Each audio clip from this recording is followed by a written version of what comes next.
और एक दीदी पापा के सामने यूं चलती थी और सब लोग कहते थे देखो डैडी की मारुति।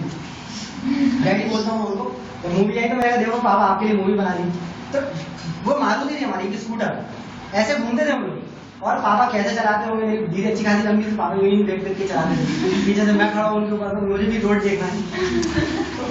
आप सोचो ये हमारी जिंदगी थी, शुरुआत चल रही। यहाँ से सफर स्टार्ट किया था बचपन से देखते हुए, बड़े हुए 12th के अंदर मेरे पापा ने मुझको मेरी पर्सनल बाइक दिला दी, मेरी दीदी को एक स्कूटी दिला दी। हमारे घर में एक सेकंड मारुति भी थी जो दीदी की शादी में भेजी थी हम लोगों ने, वो दी हमारे पास। लेकिन पापा वहां से चल के यहाँ तक पहुंच गए और उनका बेटा क्या कर रहा है भाग रहा, क्या कर रहा है, कुछ नहीं। ये थोड़ा ये दर्द ही तो है। अगर आप कुछ चाहते हो तो ये आपकी खुशी नहीं है, ये आपका दर्द है सर। और मैं एक चीज बोलता हूँ, जब दर्द पुराना होता है खुद आप दवा बन जाता है। व्यवहार पर आया भी उनका, खुद आप दवा, व्यवहार पर आया भी उनका, फिर एक अदा बन जाता है। ना डर तू रुसवाई ना तन्हाई से, लड़ते लड़ता एक दिन बंदा खुद आप खुदा बन जाता है। खुद आप खुदा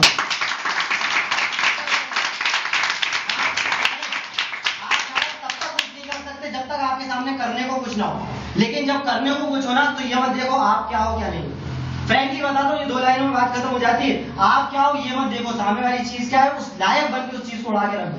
आज बचपन से हम लोग इस चीज के लिए पैदा नहीं हुए कि डॉक्टर बनेंगे। भैया आज भी कई लोग ऐसे हैं जिन्होंने छुरी हाथ में नहीं पकड़ी और वो डॉक्टर का सपना लेके निकल गए। अरे चूहा काटने में वो खुद पसीने पसीने हो जाएंगे, पसीने पसीने। चूहे को सिर्फ आप देखो, किसी को खून निकल आता है तो लोगों को चक्कर आ जाते हैं, वो डॉक्टर क्या बन पाएगा।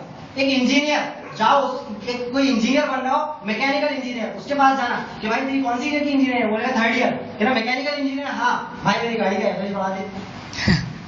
बोलेगा भाई मैकेनिक के पास अपने को सिखाए, अपन इंजीनियर आदमी है, वो काम को इसको आगे लगा। मतलब एटीट्यूड तो इंजीनियर वाला आ गया, लेकिन वो काम नहीं आया। आप जाओ एक इंजीनियर को पकड़ के लाओ, इंजीनियर इलेक्ट्रिकल इंजीनियर, आप आओ मेरे घर का फ्यूज जोड़ दो,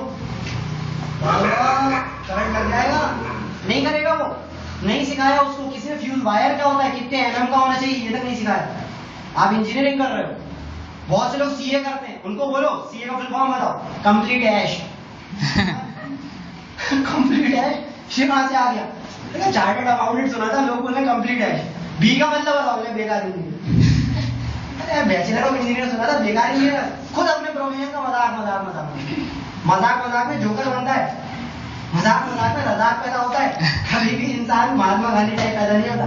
तो सर ये जो चीज है ना, हम लोग मजाक मस्ती करेंगे यस, बट मजाक मस्ती पता है कैसी अच्छी लगती है? लोगों को हंसाने के लिए, लोगों को हंसते हंसते उनको उनके जीवन का रूप बताने के लिए। भाई आप पैदा क्यों हो यार?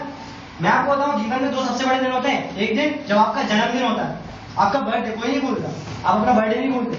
अरे कोई दूसरा भूल जाएगा लेकिन आपको याद रहेगा, सारे ने कुछ नहीं किया, शाम को याद रहता है, हर इंसान को याद रहता है अपना जन्मदिन, हमेशा इंसान को याद रहता है।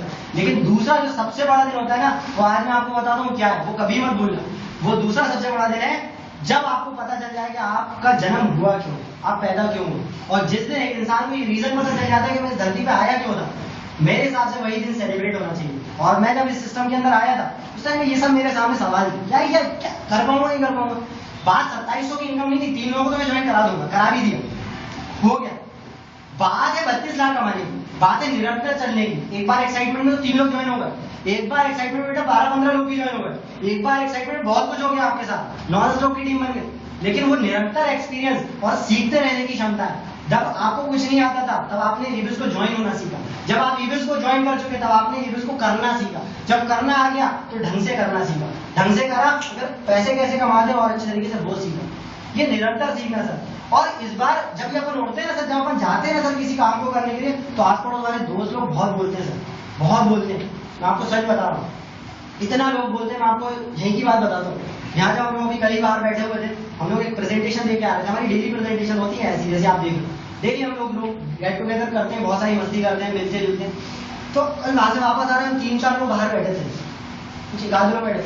वहां से 2 बच्चे, छोटे छोटे बच्चे पड़ोस में रहते, बात करते आ रहे हैं और अंदर से आवाज आ रही थी कमरे से, good morning all of you, good morning all of you, good morning all of you. मुझे हंसी आ रही है और मेरे विजिटर्स को भी हंसी आ रही है, बच्चों की आवाज आ रही है। और फिर एक बच्ची दूसरी बच्ची से बोलती, अरे भैया लोग पता क्या करते रहते हैं, कौन कौन मेरे साथ सुन रहा होगा, भागवत जी थे, दिवाकर जी थे, ये लोग पता है क्या करते रहते हैं, शाम और रात हो गुड मॉर्निंग, रात हो दिन हो गुड मॉर्निंग, यार हर वक्त गुड मॉर्निंग करते हैं पीछे मम्मी के बाद बेटा ऐसा नहीं करते, क्या कर रहे हो? मम्मी ने राइट नहीं। सर आज हम क्या कर रहे हैं, हमारे प्रोफेशन का बच्चे बच्चे के जबान पे नाम है और हो रहा है, ये हमको खुशी है, इसका गम नहीं है। बट पता है ये गुड मॉर्निंग क्यों? ये गुड मॉर्निंग थी वास्तविक जिंदगी के अंदर। एक इंसान है यार, सुबह सो के उठा, उसका कोई लक्ष्य नहीं, कोई ड्रीम ही नहीं। यहाँ पर एक ड्रीम लगा है और स्विफ्ट मेरी डाउनलाइन है, अभय तिवारी जी, उन्होंने ड्रीम लगाया है 1 जनवरी 2014। मुझे नहीं मालूम वो बंदा कामयाब होगा कि नहीं होगा, लेकिन मैंने उनको एक स्टोरी सुनाई थी। मैंने कहा बेटा ड्रीम लाइफ के अंदर होना चाहिए, आपने ड्रीम लगा लिया, अब आप एक स्टोरी सुनो। मैंने कहा आपने आपकी जिंदगी में ड्रीम कितना इंपॉर्टेंट होता है, कोई लक्ष्य कितना इंपॉर्टेंट होता है ना? देखिए आप फुटबॉल खेल रहे हैं, आप फुटबॉल खेल, फुटबॉल तो सब लोगों ने देखा होगा, 10-10, 11-11 खिलाड़ी दोनों तरफ होते हैं, दोनों तरफ अपोजिट साइड का गोल पोस्ट होता है, ठीक? इधर वाले इधर गोल मारते हैं, उधर वाले उधर गोल मारते हैं।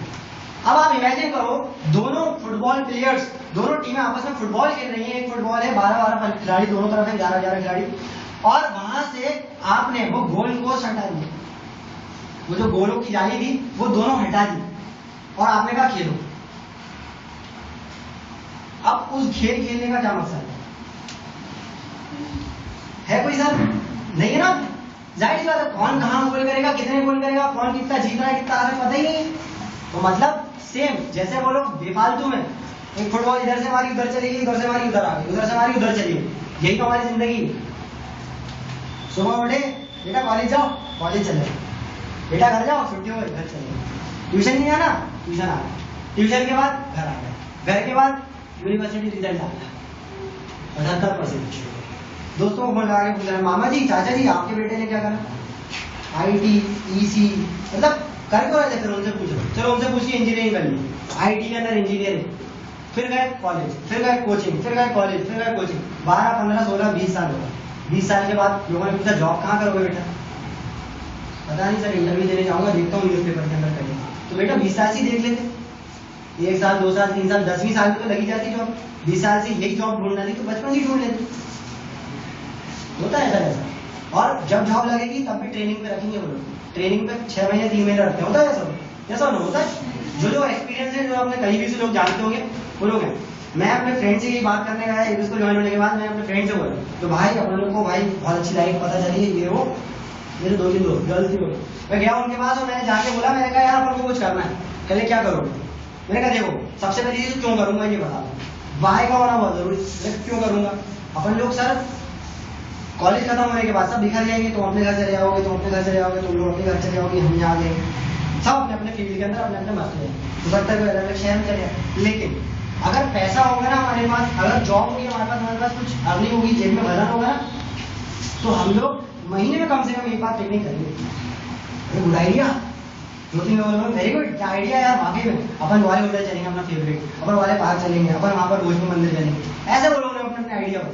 मैंने कहा पता है लेकिन यार आप अगर मान लो मुंबई में रहे तो आने जाने का खर्चा भी 400-400 रुपये एक तरफ का, कैसे आओगे जाओगे? मैनेज तो करना पड़ेगा। मैंने कहा पैसा होना जरूरी है। मैंने कहा मेरे पास तो रास्ता मिल गया, ये मैंने उनको प्लान दिया, ज्वाइन भी हुए थे उसमें, और बाकी लोग रास्ता नहीं है उनको भी रास्ता दिया। और आज हमारे 3 फ्रेंड्स हैं, एक डिप्लोमेट, एक डायमंड है, तीसरे नागपुर में डायमंड,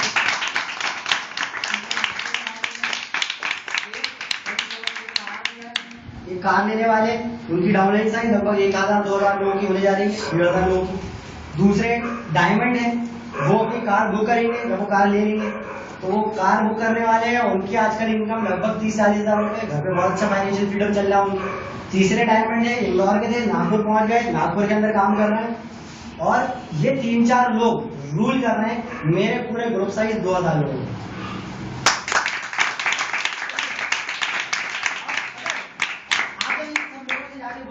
देखिए सबसे पहली चीज तो अपना मजाक मत उड़वाओ। मैं आपको फ्रेंडली यहाँ पर एक चीज बताऊंगा, 25 लाख दे दिया, सब कुछ हो गया, मजाक मत उड़वाओ। अगर आप जाके अभी से आगे बोलोगे, सबसे पहले अपनी हालत देखो, क्या आप उस लायक दिख रहे हो? आप जाके बोलोगे कि मम्मी दुख के दिन बीते रहे भैया, अब तो सुख आए हो रहे, पापा छोड़ो स्कूटर सर भी जाते थे, वो 5 लोग बैठते थे, डेढ़ की मारुति के जाती। अपन नहीं, अपन तो R1 है ना, ये वो बोलोगे सर। ड्रीम का बोलना बहुत जरूरी, लेकिन कब बोलना, किसके सामने बोलना, ये भी देखना चाहिए, है ना। बोल दिया मम्मी पापा के सामने, बोलेंगे कोई बात नहीं, और मिले रखते हैं। कहाँ चले गए थे? कोई ठंडे पानी से ना